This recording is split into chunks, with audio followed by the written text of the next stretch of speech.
Dad, I feel like I am dying. Please save me. On a cold New Year's evening, the heavy doors of a Beacon Hill mansion opened quietly. Thomas Thorne entered, carrying a small handmade gift for his unborn grandson. He passed the grand parlor and stopped dead at the kitchen entrance. His daughter Clara was collapsed on the floor, clutching her 9-month pregnant belly and gasping for air. Shards of broken porcelain were scattered everywhere, and above her, her mother-in-law stood with arms crossed, looking down with cold contempt. "How could you break something so precious?" she hissed. In that moment, the gift fell from the father's hands, hitting the floor with a heavy thud. What would happen to this family after that fateful day? Welcome to Heartfelt Stories. Before we begin, please subscribe and like this video. Leave a comment letting us know where you are listening from, and we will send our warmest energy your way. Now let us begin today's story. The heavy salt-laden fog of Boston rolled off the Atlantic like a spectral shroud, weaving through the iron-wrought gates of Beacon Hill and clinging to the red brick facades of mansions that had stood for centuries. It was a morning where the sun seemed to have forgotten its duty, leaving the city in a bruised shade of gray, and the wind off the Charles River carried a bite that could settle in a person's marrow. Inside the Sterling estate, the air was no warmer. The grand house, a monument to old money and rigid tradition, smelled of beeswax, expensive lilies, and the cold, metallic scent of a storm brewing just beyond the glass. Clara knelt on the checkered marble floor of the vast, industrial-grade kitchen. At 24, she possessed a face that once reminded people of a pre-Raphaelite painting, soft features, wide hazel eyes, and a tumble of chestnut hair. But today her skin was the color of parchment. She was in her 9th month of pregnancy, her belly a heavy, aching burden that made every breath a conscious effort. Her fingers, numbed by the bucket of ice-cold water beside her, scrubbed at a phantom stain on the stone. She had been on her knees for 2 hours. Eleanor Sterling stood over her, a woman who wore her 60 years like a suit of armor. She was impeccably dressed in a charcoal silk suit, her silver hair pulled back into a bun so tight it seemed to stretch the skin of her sharp, hawk-like face. Eleanor didn't walk. She glided with a predatory grace, her presence commanding the oxygen out of the room. She was the matriarch of one of the city's oldest families, a woman who viewed vulnerability as a moral failing. "The grout, Clara," Eleanor said, her voice a low, melodic rasp that carried the weight of an executioner's blade. "The New Year's Gala is not a casual gathering. 100 of Boston's most influential figures will be walking through this house. I will not have them smelling the stagnation of your laziness. If you cannot contribute financially to this family, you will contribute with your labor." Clara winced, not from the words, but from a sharp, rhythmic tightening in her abdomen. It felt as though a hot wire was being twisted around her spine. She gasped, pressing a wet hand against the small of her back. "Eleanor, please. I've prepped the catering trays and the silver is polished. The panes, they're coming closer together. I think the baby is fine," Eleanor interrupted, not even deigning to look at Clara's protruding stomach. She adjusted a diamond brooch on her lapel. "You have been complaining of pains since the 2nd trimester. It is a biological process, not a terminal illness. My grandmother birthed 4 sons and was back at the dinner table by evening. Stop the theatrics. It's beneath a Sterling, even one who married in from the docks of Providence." Providence. The name of her hometown flickered in Clara's mind like a dying candle. She closed her eyes for a second, and the sterile, oppressive kitchen vanished. In its place was the Athenaeum Library in Providence, filled with the scent of old paper and dust motes dancing in the afternoon light. That was where she had met Henry. He had been a student then, charming and seemingly rebellious against his mother's stifling world. He had found her tucked away in the poetry section, and when he spoke, his voice was a warm hearth in the middle of a winter night. Their love had felt like the first snowfall, quiet, transformative, and pure. He had promised her a life of shared dreams, away from the shadows of his family's legacy. But the snow had turned to slush and then to ice. Since moving to Boston, Henry had become a ghost, a man absorbed by his mother's expectations and his own burgeoning greed, leaving Clara alone in this mausoleum of a house. A sudden, violent cramp forced a cry from Clara's throat. Her hand jerked, catching the edge of a delicate porcelain bowl sitting on the prep table above her. It was a sterling heirloom, a piece of Ming Dynasty porcelain that Eleanor prized above almost all living things. The bowl hit the marble floor with a sound like a gunshot. Blue and white shards exploded across the wet stone, sliding into the grout Clara had just been scrubbing. The silence that followed was heavier than the fog outside. Eleanor froze. Her eyes slowly dropped to the wreckage at Clara's feet. For the first time that morning, she truly looked at her daughter-in-law, but there was no concern in those cold blue depths. There was only a terrifying, white-hot fury. "Do you have any idea what you've done?" Eleanor whispered, her voice trembling with rage. I'm sorry," Clara sobbed, her breath coming in ragged hitches. She tried to move to pick up the pieces, but a wave of agony so intense it turned her vision whitewashed over her. She slumped against the cabinets, clutching her belly. "Eleanor, help me. Something is wrong. The pain. It's not stopping." Eleanor took a step forward, her shadow falling over the trembling girl. She didn't reach out a hand. Instead, she pointed a manicured finger at the broken porcelain. That bowl survived the Great Depression. It survived 3 moves across the Atlantic. It was a symbol of resilience and heritage. Eleanor hissed, her face contorting into a mask of contempt. "And you, a common girl with no lineage and no discipline, break it because you cannot control your own clumsy body." Clara let out a strangled moan, her forehead leaning against the cold wood of the cabinetry. "Please, the baby." "You are not a victim here, Clara," Eleanor snapped, her voice rising to a sharp, crystalline peak. "You are an intruder. You think that because you carry a child, you are precious? You are replaceable. That bowl was not. You aren't worth a single fragment of that porcelain." As the words left Eleanor's mouth, a final tectonic shift occurred within Clara's body. It was as if her soul was being pulled apart. A warm gush of fluid hit the floor, mingling with the dirty scrub water and the Ming shards. Clara's eyes went wide, her fingers clawing at the air as she slipped toward the floor, the world beginning to dim at the edges.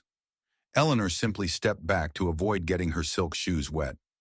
She looked at her watch with an air of profound annoyance. "Clean this mess up before the caterers arrive. I'll be in the solarium. Do not disturb me again with your dramas." Eleanor turned and glided out of the kitchen, the clicking of her heels on the marble sounding like the ticking of a clock, counting down to a disaster. Clara lay alone on the cold stone, the fog pressing against the windows, a silent witness to her agony.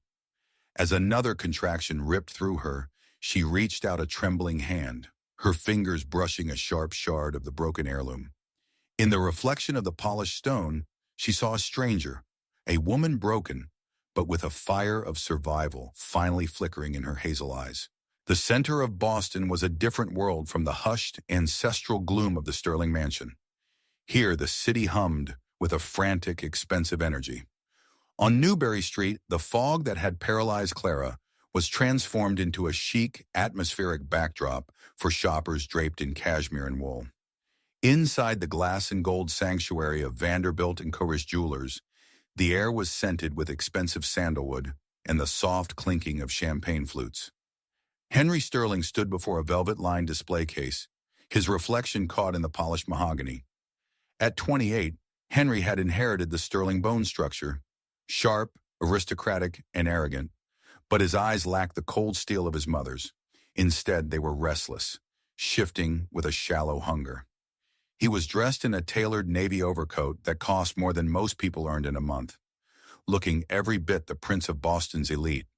Beside him stood Chloe, a woman who looked like she had been curated for a magazine spread. She was barely 22, with honey blonde hair that fell in perfect, effortless waves and eyes that sparkled with a practiced, wide-eyed adoration. She was a socialite in training, a creature of the present who lived for the thrill of the new, and she was everything Clara was currently not. "It's breathtaking, Henry," Chloe whispered, her breath hitching as the jeweler lifted a diamond necklace from the case. The stones caught the overhead lights, fracturing them into 1,000 tiny, jagged stars. Henry smiled, a thin, self-satisfied curve of his lips. It belongs on you, Chloe. Only the best for the woman who actually appreciates the finer things. As the jeweler stepped away to prepare the paperwork, Henry's phone buzzed in his pocket. He ignored it. He didn't need to look to know what it was. For weeks, his screen had been a graveyard of missed calls and unread messages from Clara. In his mind, he had already justified his distance. He told himself that Clara had become a burden, a heavy, weeping anchor that dragged him down into the mundane realities of doctors and nursery paint colors. He looked at Chloe's slender, unblemished neck and thought of Clara's swollen ankles and the tired hazel eyes that constantly begged him for a presence he no longer felt like giving. He convinced himself that he was the victim, a man trapped in a drab marriage, doing his duty by providing a roof for a woman who no longer stimulated his intellect or his desires. GD technique, transformation. Hook. He looked at Chloe and saw a miraculous change from the pain of his domestic life to the happiness of this illicit thrill. "Everything okay?" Chloe asked, pouting her painted lips. "Just business," Henry lied smoothly.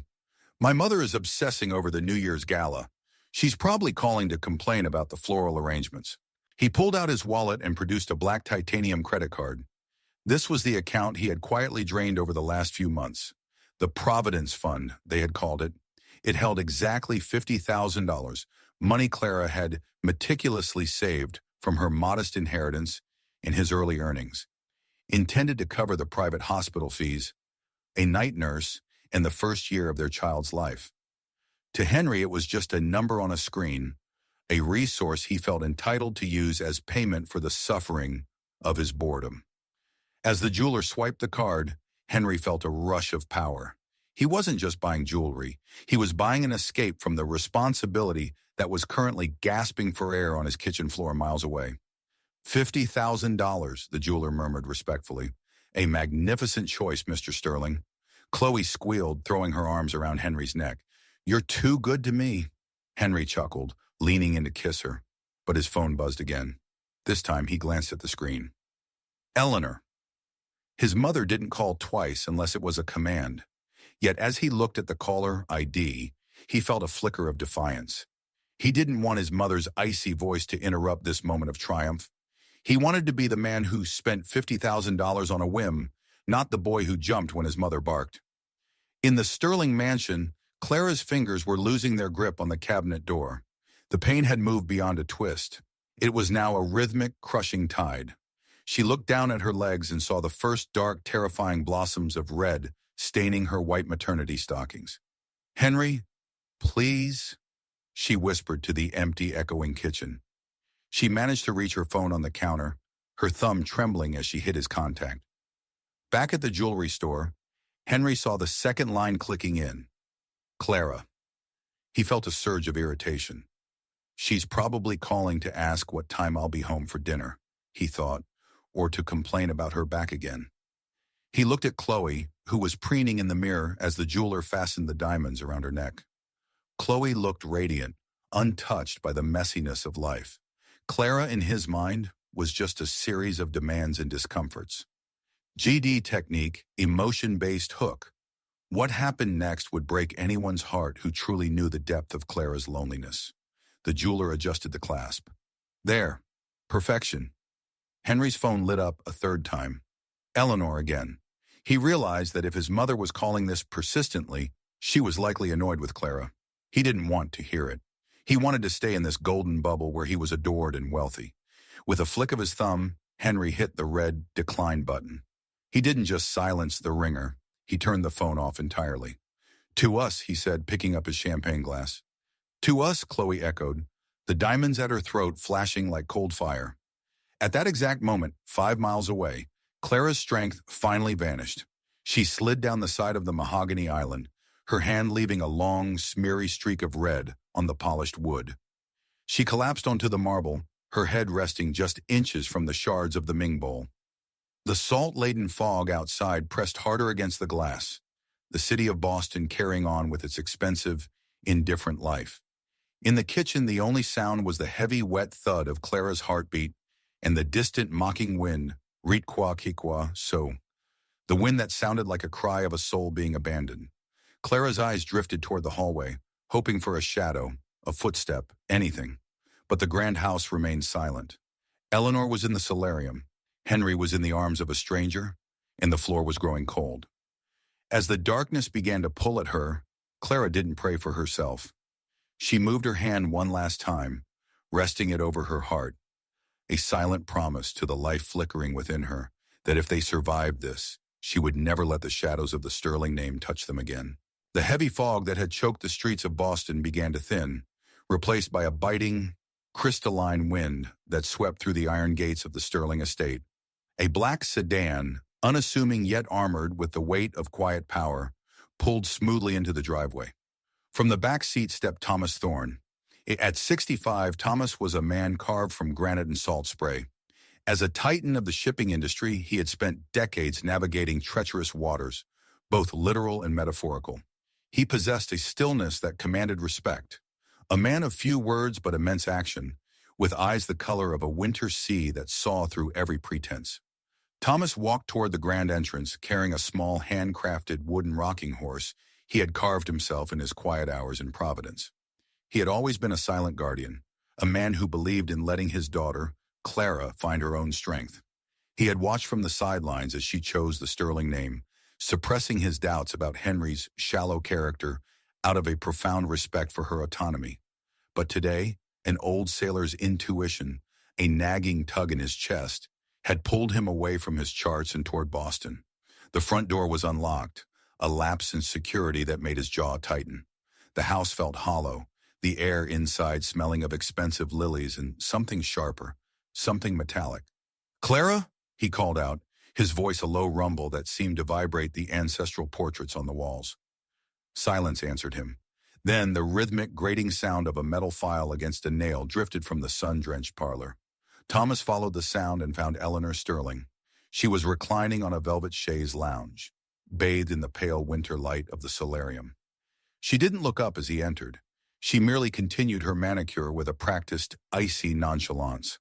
"The help doesn't usually use the front door, Thomas," Eleanor said without looking at him, her tone suggesting he was a smudge of dirt on her pristine floor.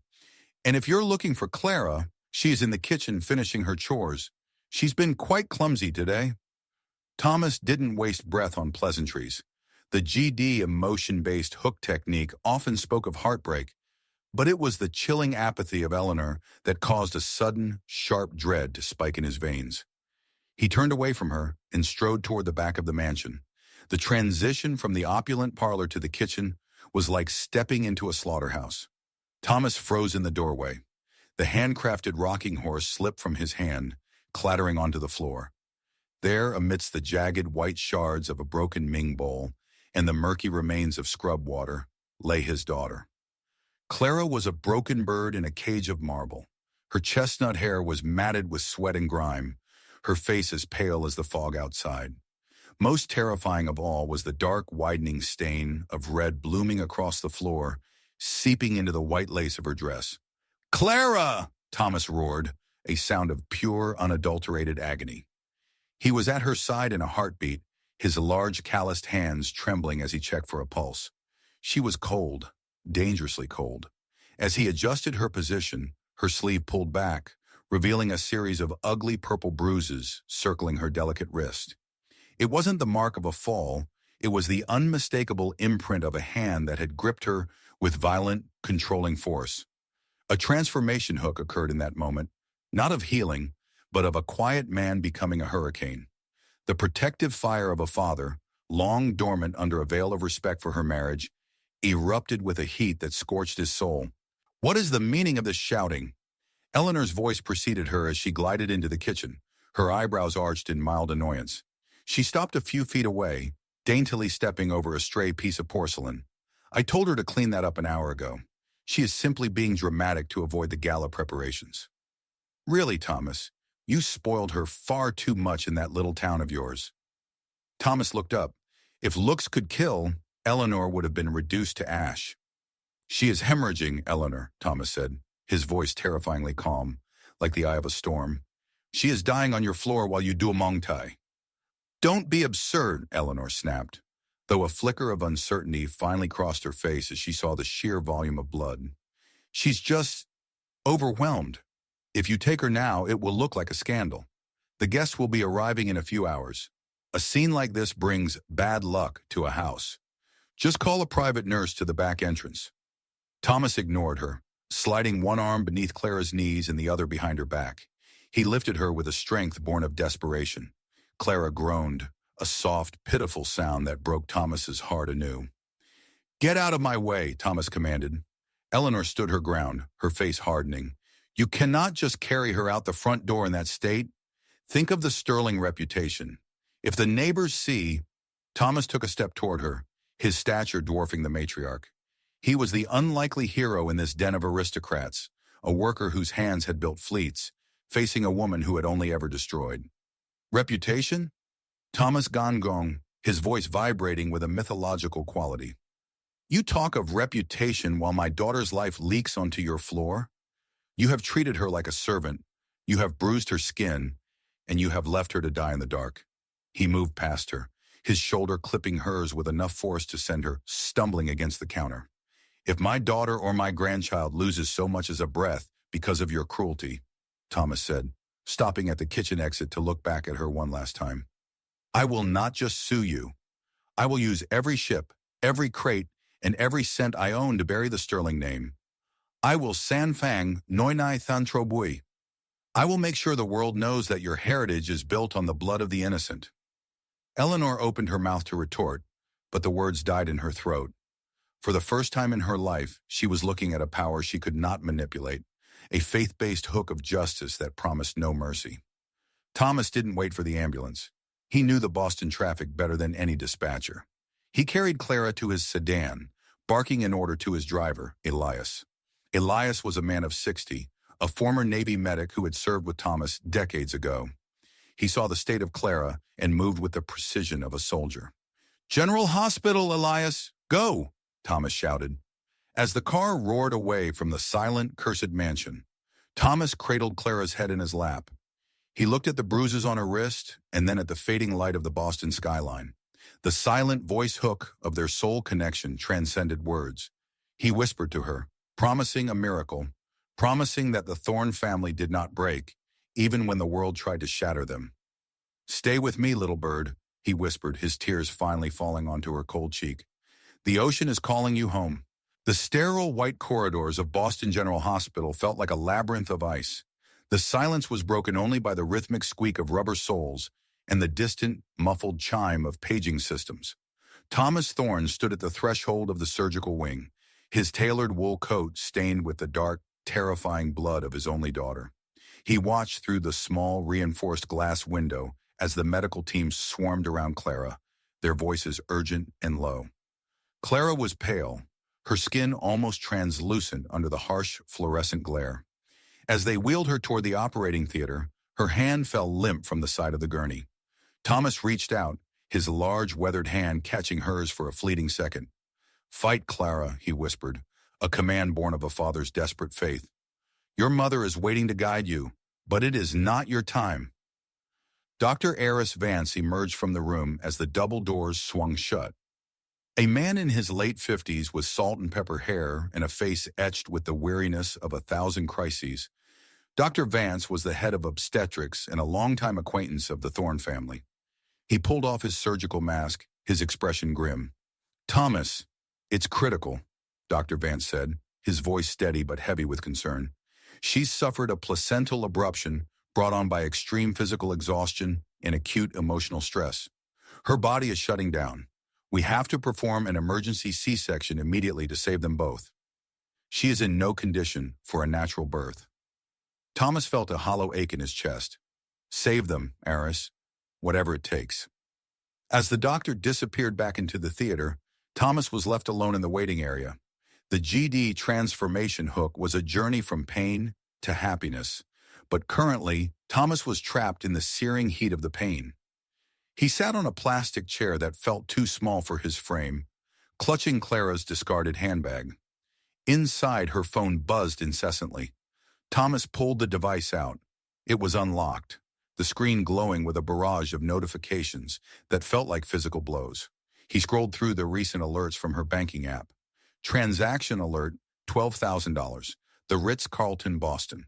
Transaction alert, $38,000. Vanderbilt and Core Jewelers. Account balance, $142.50. Thomas stared at the numbers. This was the Providence Fund, the $50,000 Clara had saved with the discipline of a girl who knew the value of a hard-earned dollar. It was her safety net, her dream for the child's future. In a single afternoon, while she was bleeding on a kitchen floor, Henry had liquidated her life security for luxury hotels and diamond trinkets. A justice and redemption hook began to take shape in the darkness of the hallway. Thomas clicked on the messaging app and saw a string of deleted conversations and a final, unsent draft from Clara to Henry. "Henry, I'm scared. The pains are constant. Please come home. I've tried to call Eleanor, but she won't listen. I need you." The unsent message was dated 3 hours ago. Thomas leaned his head against the cold wall. Memories of his late wife, Sarah, flooded back, a woman who had died giving birth to Clara. He remembered promising Sarah he would protect their daughter, yet he had allowed her to move to this city of stone and marry a man made of glass. He realized that Henry hadn't just stolen her money, he had stolen her spirit, bit by bit, under the guise of sincere love. The heavy scent of a cheap floral perfume suddenly cut through the smell of antiseptic. Henry Sterling stumbled into the waiting area. His hair was slightly disheveled, his navy overcoat unbuttoned. He looked frantic, but as he drew closer, the cloying scent of the perfume, a scent that certainly didn't belong to Clara, trailed behind him like a confession. "Thomas, where is she? How is the baby?" Henry panted, his voice high and thin.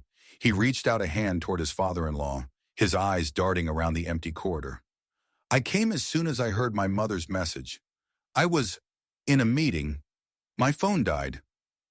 Thomas rose from the chair. He stood a head taller than Henry, a giant of the sea facing a shallow pond. He didn't say a word. The silent voice hook of their soul connection was absent. There was only the roar of a father's vengeance. Thomas moved with the sudden, explosive grace of a man half his age. His hand moved in a blurred arc, a thunderous slap that echoed through the entire wing.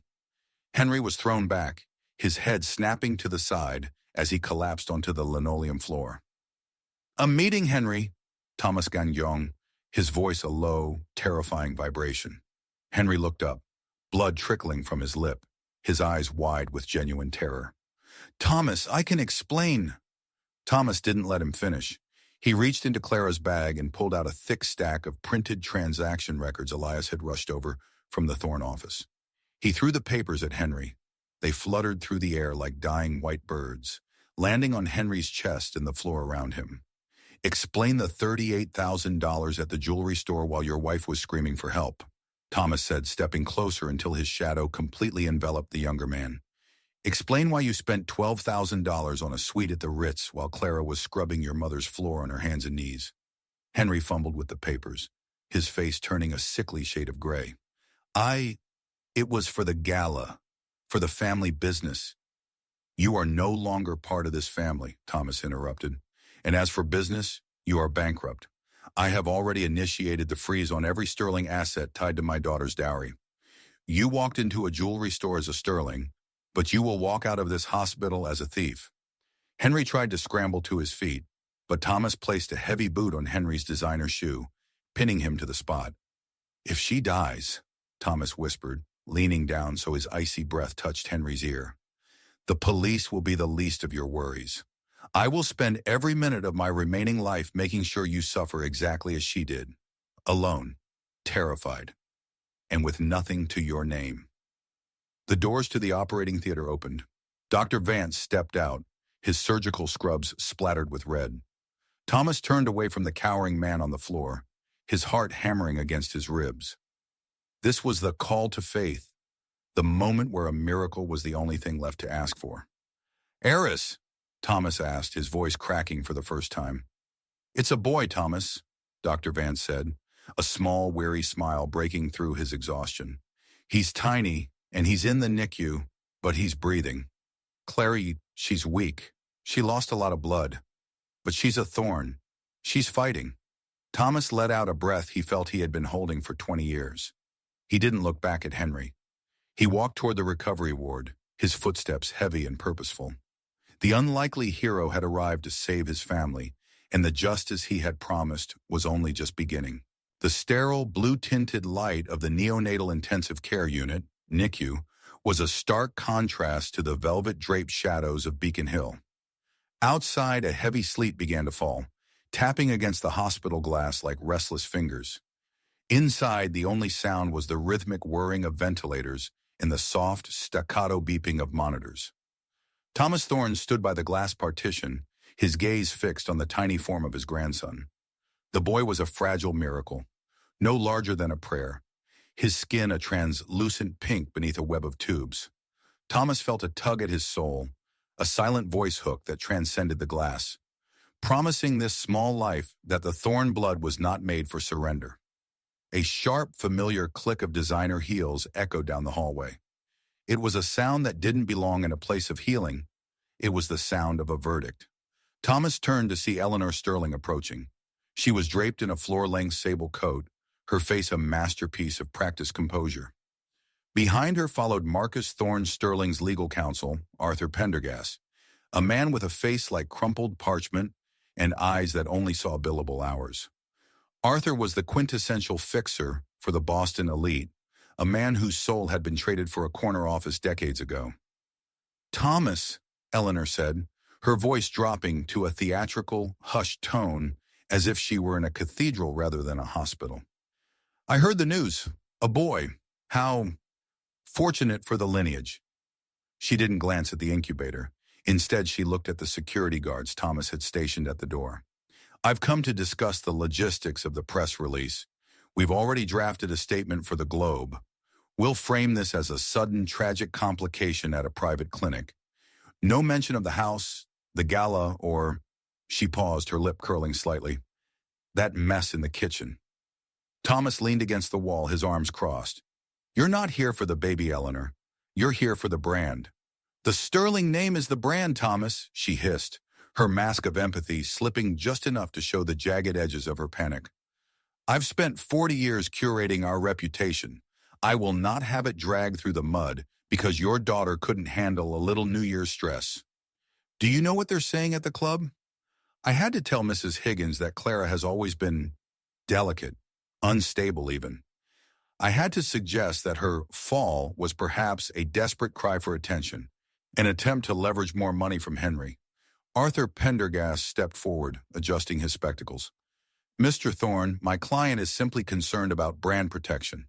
If this story about a domestic accident gets out, it could trigger a morality clause in our current development contracts.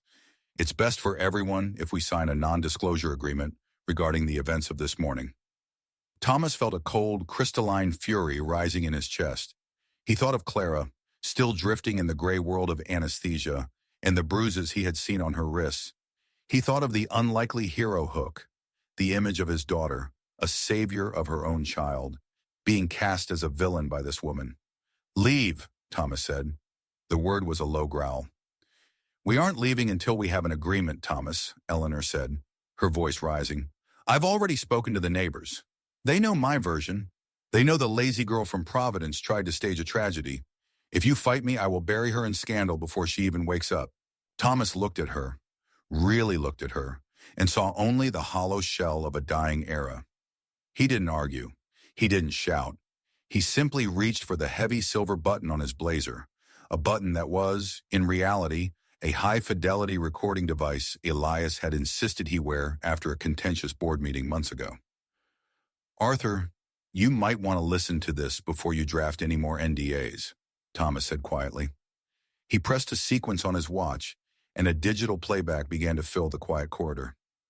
"The grout, Clara.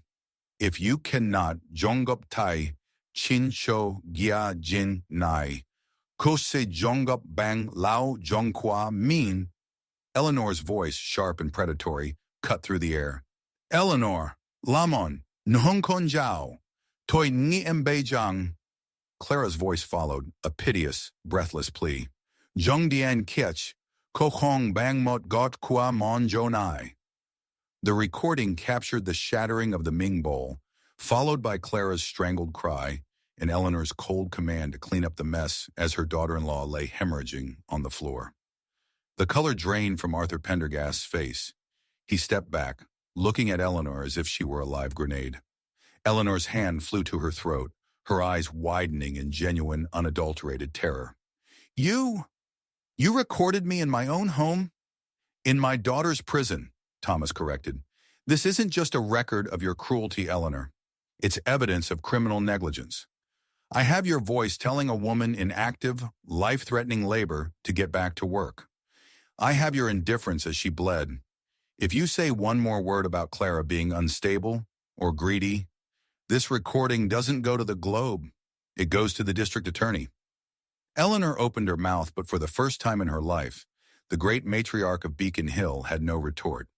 The justice and redemption hook had been set. Thomas turned his back on them. Arthur, take your client away before I decide to play this for the security guards. The pair retreated, the sable coat swishing in a frantic, undignified escape. Thomas walked down the hall to the recovery ward. The air was softer here. He pushed open the door to Clara's room. She was awake. Her eyes, though shadowed by pain and exhaustion, were clear. When she saw her father, a single tear tracked through the antiseptic cream on her cheek. "Dad," she whispered, her voice a fragile thread. Thomas crossed the room and took her hand, his large fingers enveloping hers. "I'm here, little bird. I'm right here." "The baby," she gasped, her grip tightening with a sudden, fierce strength. "He's a fighter, Clara," Thomas said, his voice thick with emotion. "He's in a glass cradle for now, a long kin, getting strong. He has your eyes and his grandmother's chin. He's safe. You're both safe." Clara let out a long, shuddering sob of relief. "Henry, Henry is gone," Thomas said firmly. "He is no longer part of your story. From this moment on, you and that boy are thorns. We are going home to Providence as soon as you're ready." Clara looked out at the Boston sleet, her heart finally beginning to heal. She knew the road back from this pain would be long, a transformation hook that would take months. Nunki kam de hoyam tu bantaicha, kobiet fape mau jantuk sug zera. She had survived the Sterling curse, and for the first time in years, the swang mu of her life was finally starting to lift. The Atlantic breeze had turned into a predatory gale, whipping through the narrow, prestigious alleys of Beacon Hill. In his temporary office overlooking the Boston harbor, Thomas Thorne stood like a monument of old salt and new iron. He didn't just own ships, he owned the veins of commerce that kept the city's heart beating. For decades, he had been a sleeping giant, a man of quiet faith and deep patience. But the Sterling family had mistaken his silence for weakness, and now the god of the sea had finally awakened with a fury that would leave nothing but wreckage in its wake. "Begin," Thomas said, his voice a low vibration that seemed to calm the very air in the room. Across from him sat Sarah Jenkins, a high-stakes corporate litigator with a reputation for being a shark in a silk suit. Sarah was a woman of 50, with iron gray hair cut into a sharp bob, and a gaze that could dismantle a hostile witness without a single word. She specialized in high-asset dissolutions and had been waiting for a reason to take a bite out of the Sterling legacy for years. "The paperwork is filed, Thomas," Sarah reported, her fountain pen clicking with finality. "We are moving for an immediate, unilateral divorce on the grounds of extreme cruelty, abandonment, and financial fraud. We aren't just asking for the return of the Providence Fund. We are seeking full restitution of Clara's dowry with interest and punitive damages for the medical endangerment of your daughter and grandson." "And the company?" Thomas asked, his eyes fixed on a Sterling real estate development project visible through the window. A half-finished luxury high-rise that looked like a skeletal ribcage against the gray sky. "Vulnerable," Sarah replied with a cold smile. "They were over-leveraged. They relied on bridge loans from several private equity firms where you hold significant influence. One phone call was all it took. The investors are pulling out. By noon tomorrow, Sterling Real Estate will be a house of cards in a hurricane." Thomas nodded. This was the justice and redemption hook, the satisfying moment where the wicked are finally held to account for their hubris. While Thomas dismantled their empire, the Sterlings were discovering that a reputation built on air is the first thing to vanish. In a gold-leafed cafe on Newbury Street, Eleanor Sterling attempted to take her usual seat among the Boston Roses, the elite circle of matriarchs who dictated the city's social life. She walked toward her chair, her sable coat gleaming, but the air around the table suddenly dropped 20 degrees. "Mrs. Abernathy," a woman whose family had arrived on the Mayflower and who served as the de facto judge of Boston's society, didn't even look up from her tea. "Eleanor," Mrs. Abernathy said, her voice like cracking ice, "we've heard the recording. It's disappointing. A woman who treats her own blood, and a thorn no less, like a kitchen maid is not a woman we wish to be associated with. Your membership at the club has been suspended indefinitely. I suggest you leave before the manager has to intervene." Eleanor stood frozen, the mask of her composure finally shattering. She had been the queen of this hill, and now she was being treated like a common trespasser. The recording Thomas had leaked had stripped her of the only thing she valued, her social armor.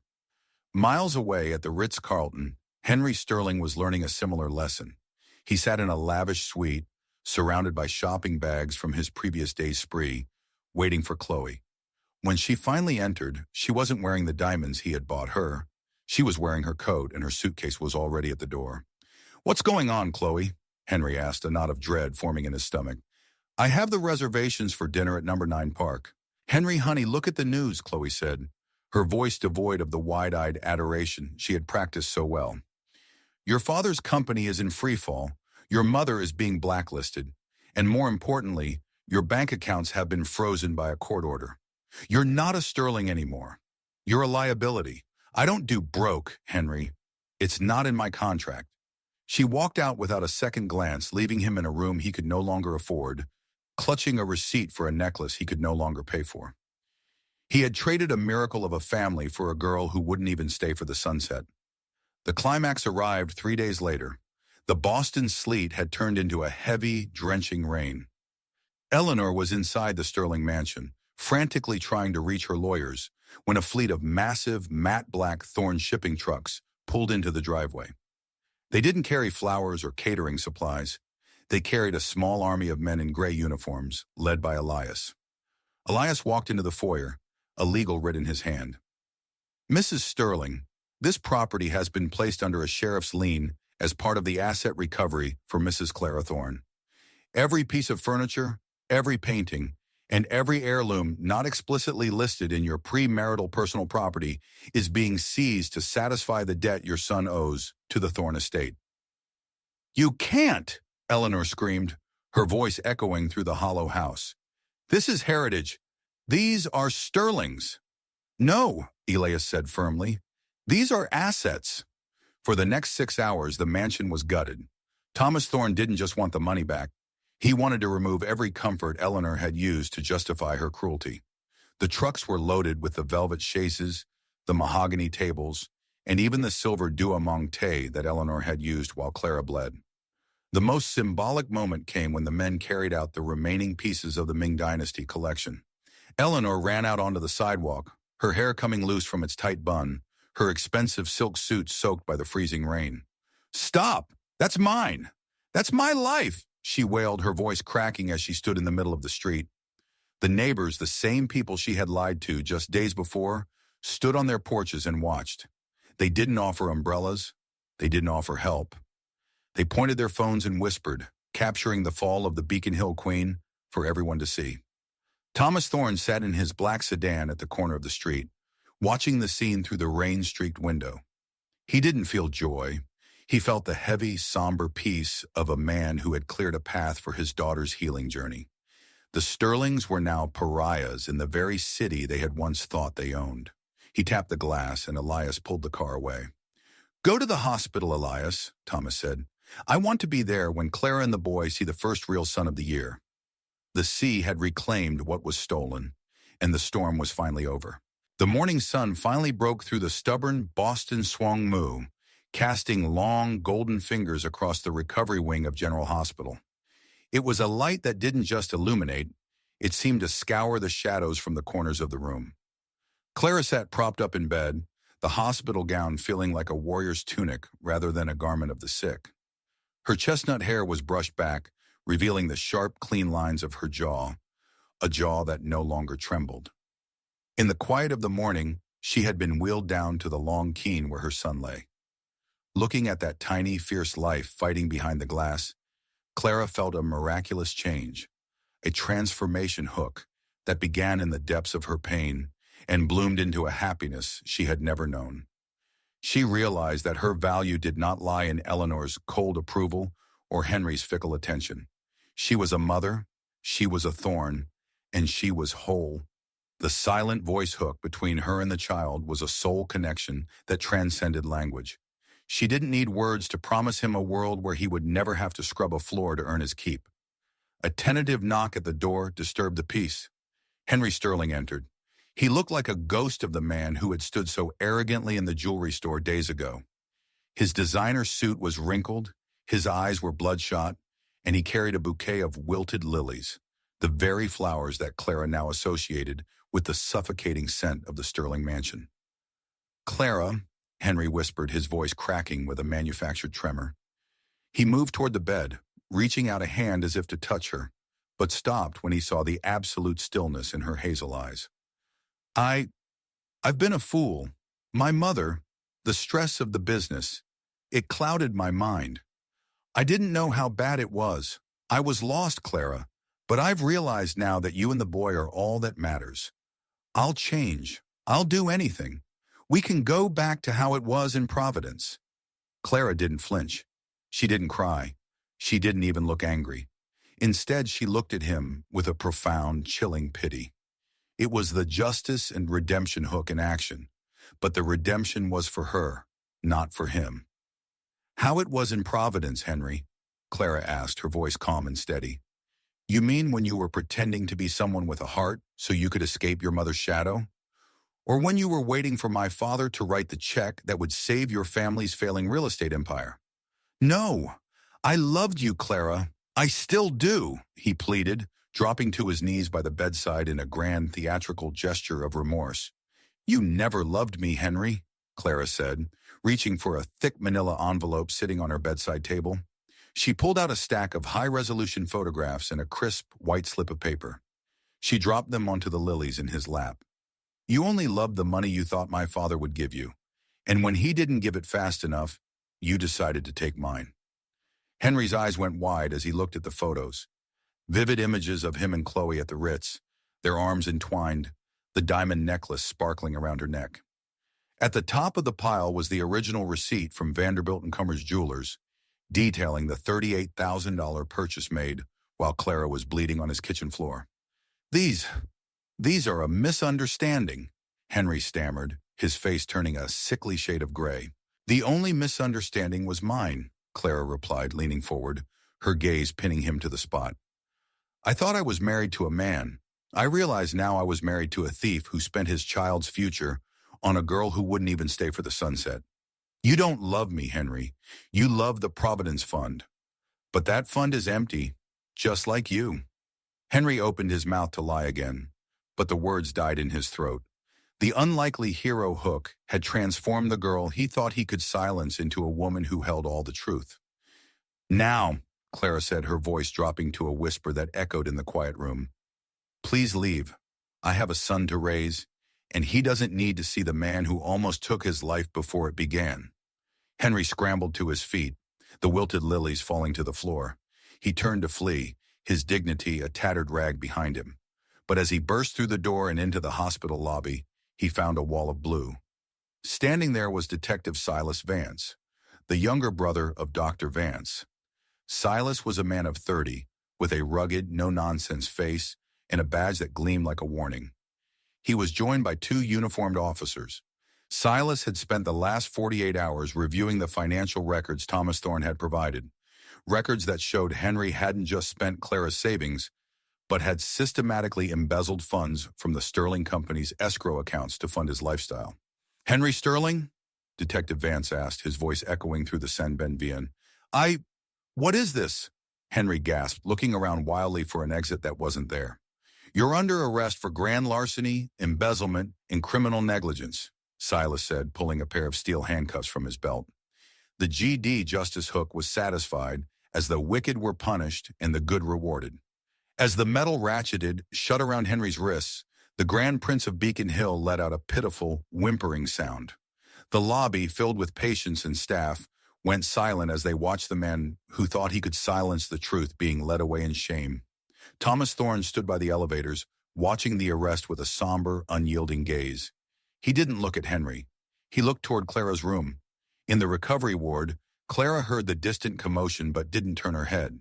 She picked up a small knitted blanket her father had brought, a miracle faith-based hook of God's grace that had restored her faith in the future. She felt a newfound strength, a transformation hook that showed her pain could indeed lead to happiness. The fog was gone. The Sterlings were in ruins. And for the first time in years, Clara Thorne was finally free. The morning air in Providence carried the scent of salt, cedar, and the promise of a fresh start. Unlike the suffocating, heavy fog of Boston that had once mirrored Clara's despair, this mist was light and fleeting, burning away quickly under the golden touch of the rising sun. The harbor was a symphony of gentle activity, the distant clang of buoy bells, the rhythmic lap of water against the docks, and the low hum of fishing boats heading out to sea. Clara Thorne stood on the wraparound porch of her father's restored Victorian home, a house filled with the warmth of real memories rather than the cold echoes of a false heritage. At 25, she looked different, not just healed, but forged. Her hazel eyes, once clouded with exhaustion, now held the clarity of the Atlantic. She moved with a quiet, grounded strength, no longer the delicate girl Eleanor Sterling had tried to break, but a woman who had reclaimed her own name. Beside her, holding her hand with a grip that was surprisingly firm, was little Leo. At 1 year old, he was a miracle of resilience, a child who had started his life in a glass cradle and was now a bundle of energy and curiosity. He had the Thorne chin and a laugh that sounded like music.